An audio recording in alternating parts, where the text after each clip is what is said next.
The protesters sent a message today. They are not going away, and they're gaining support. You may have seen them in front of the Kosciuszko County Courthouse. Fox 28's Tracy Capelman has been following the allegations against Hephzibah House for several months. Tracy has the latest. Thanks, Ed. Warsaw has seen some of these protesters before, a group of former students from Hephzibah House. It's a religious boarding school for troubled teen girls. But today, they were joined by a lot of new faces. A group of students from Grace College and community members were showing their support by handing out flyers. Now, we introduced you to these former students back in June. They were at the school at different times, but they have similar allegations. They say they were severely beaten, strip-searched, in some cases starved, and isolated from their families. The former students and protesters would like to see a change in Indiana law holding residential care facilities for children more accountable. And a local task force of concerned community members has formed to offer their support. Well, these students are also seeing support from former students of other schools across the country.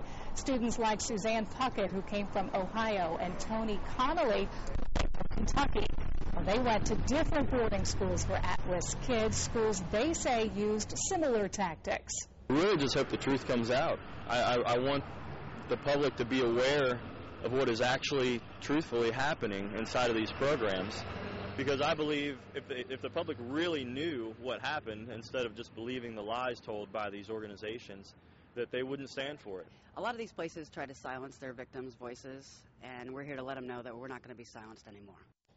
Now, in another new development, the former Hephzibah students tell Fox 28 they have requested their medical records from the school. While the school hasn't complied yet, they're trying to see if there's a link between health issues many of them have experienced. Girls that have had female problems, reproductive problems, children with birth defects, inability to conceive. So we're just finding that compared to the general population, we have a much higher percentage of problems. Now, we placed calls to both Hephzibah House and their attorney, but they haven't returned our phone calls. Fox 28 will continue to bring you the very latest. Ed?